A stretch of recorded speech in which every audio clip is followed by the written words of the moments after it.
A few moments later.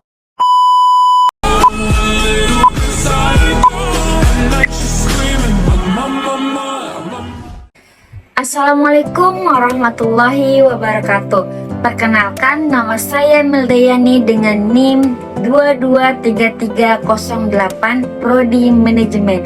Di sini saya akan memaparkan materi manajemen pemasaran, konsep inti pemasaran, orientasi perusahaan terhadap pasar, tugas dan peran manajemen pemasaran, proses perencanaan dan perencanaan strategi, sistem informasi dan riset pemasaran, lingkungan pemasaran, serta pasar konsumen dan perilaku pembelian. Baik, langsung saja. Di sini ada pengertian manajemen pemasaran. Manajemen pemasaran adalah seni dan ilmu mengelola proses, menciptakan, membangun, dan memelihara hubungan yang menguntungkan dengan pelanggan dan publik sasaran. Ini bukan sekedar menjual produk, tapi memahami kebutuhan pelanggan dan memberikan nilai yang mereka inginkan. Selanjutnya ada konsep inti pemasaran. Konsep inti pemasaran ini adalah landasan berpikir dalam manajemen pemasaran. Di sini ada beberapa contoh. Yang pertama, pemasaran terfokus pada pelanggan. Di sini semua keputusan bisnis didasarkan pada kebutuhan dan keinginan pelanggan, bukan keinginan perusahaan. Dan yang kedua, pemasaran terintegrasi. Di sini semua aktivitas pemasaran dikoordinasikan untuk menciptakan pesan yang konsisten dan efektif. Dan yang ketiga, pemasaran berorientasi pada nilai. Di sini menawarkan produk dan layanan yang memberikan nilai terbaik bagi pelanggan. Nah, selanjutnya ada orientasi perusahaan terhadap pasar. Ada 4. Yang pertama, produksi. Di sini fokus pada efisiensi produksi dan biaya rendah. Dan yang kedua, produk. Nah, si produk ini fokus pada kualitas produk dan fitur-fiturnya. Dan yang ketiga, penjualan. Di sini fokus pada penjualan dan promosi agresif. Dan yang keempat, pemasaran. Fokus pada memahami dan memenuhi kebutuhan pelanggan. Nah, selanjutnya ada tugas dan peran manajemen pemasaran. Ada 5.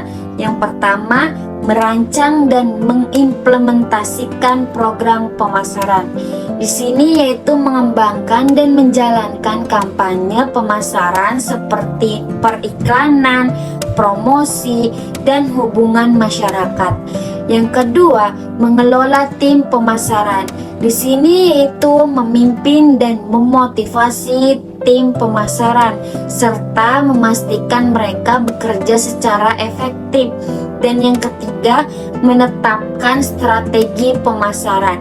Di sini yaitu menentukan target pasar, posisi merek, dan strategi bauran pemasaran atau disebut 4P atau 7P. Dan yang keempat yaitu menganalisis pasar. Di sini memahami tren pasar, kompetitor, dan perilaku pelanggan. Dan yang terakhir ada mengevaluasi dan mengendalikan program pemasaran. Yaitu di sini memantau kinerja pemasaran, menganalisis hasil, dan melakukan penyesuaian yang diperlukan. Nah, selanjutnya ada proses perencanaan dan perencanaan strategis. Di sini, proses perencanaan adalah langkah-langkah sistematis yang diambil untuk menentukan tujuan, strategi, dan tindakan yang diperlukan untuk mencapai tujuan bisnis. Ini seperti membangun peta perjalanan menuju kesuksesan dengan langkah-langkah yang jelas dan terstruktur. Sedangkan perencanaan strategi adalah proses jangka panjang yang berfokus pada arah dan tujuan jangka panjang perusahaan. Ini seperti menentukan tujuan akhir dan peta jalan menuju tujuan tersebut. Perencanaan strategi melibatkan penetapan visi, misi, nilai, analisis SWOT, dan strategi kompetitif untuk memastikan perusahaan bergerak menuju arah yang tepat dan berkelanjutan. Nah, selanjutnya ada sistem informasi dan riset pemasaran. Sistem informasi pemasaran atau disingkat dengan SIM adalah pusat data yang mengumpulkan, menganalisis, dan mendistribusikan informasi tentang pasar, pelanggan, dan kompetitor. Bayangkan, ini sebagai pusat informasi untuk pengambilan keputusan pemasaran yang membantu perusahaan memahami tren, perilaku konsumen, dan kinerja pesaing. Sedangkan riset pemasaran adalah studi formal yang dilakukan untuk mendapatkan informasi spesifik tentang suatu topik pemasaran. Ini seperti melakukan investigasi mendalam untuk mendapatkan pemahaman yang lebih dalam tentang kebutuhan pelanggan, efektivitas kampanye pemasaran, atau potensi pasar baru. Riset pemasaran membantu perusahaan membuat keputusan yang lebih tepat dan efektif dalam strategi pemasaran. Selanjutnya ada lingkungan pemasaran. Lingkungan pemasaran adalah semua faktor eksternal yang memengaruhi perusahaan dan keputusan pemasaran. Lingkungan pemasaran terbagi menjadi dua. Yang pertama, lingkungan pemasaran mikro.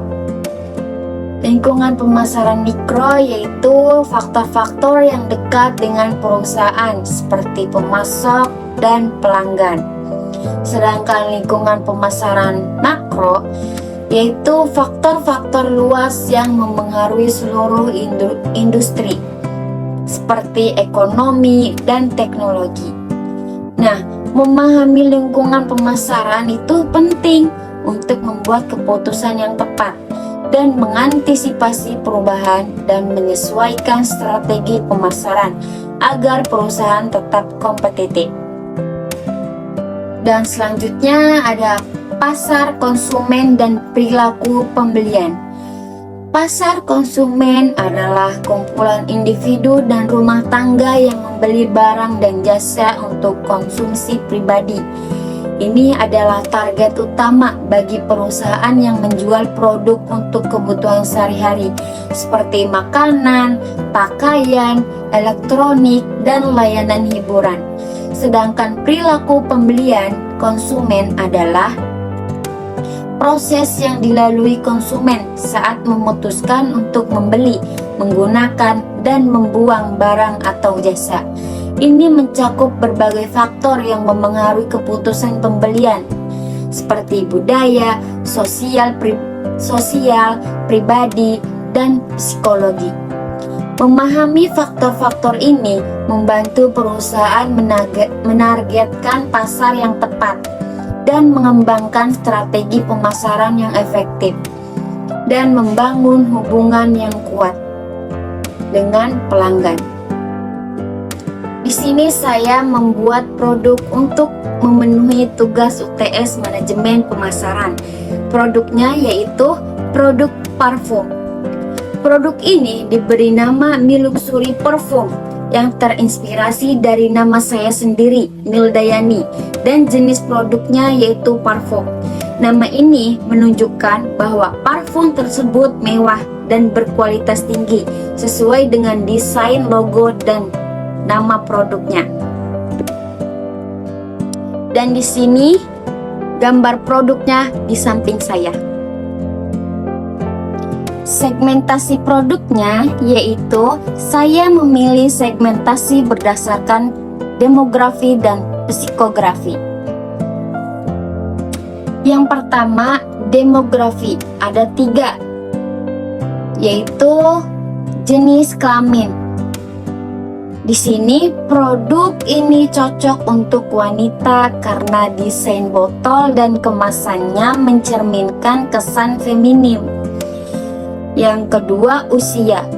Ini fokus pada wanita muda usia 18 tahun sampai 30 tahun ke atas yang sedang mengeksplorasi identitas dan gaya hidup mereka. Yang ketiga, pendapatan. Di sini kelompok dengan penghasilan menengah yang mencari produk berkualitas namun tetap terjangkau. Yang kedua yaitu segmentasi psikografis. Terbagi menjadi dua. Yang pertama, gaya hidup. Nah, si gaya hidup ini ditargetkan pasar mencakup individu yang memperhatikan penampilan, percaya diri, dan aktif di media sosial.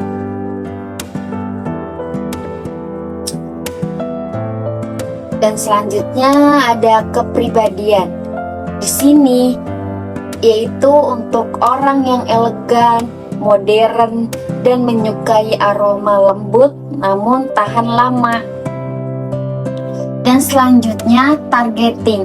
Targeting produk saya memilih strategi differentiated targeting, yaitu memasarkan produk ini kepada segmen wanita muda dengan preferensi parfum beraroma lembut dan kemasan stylish.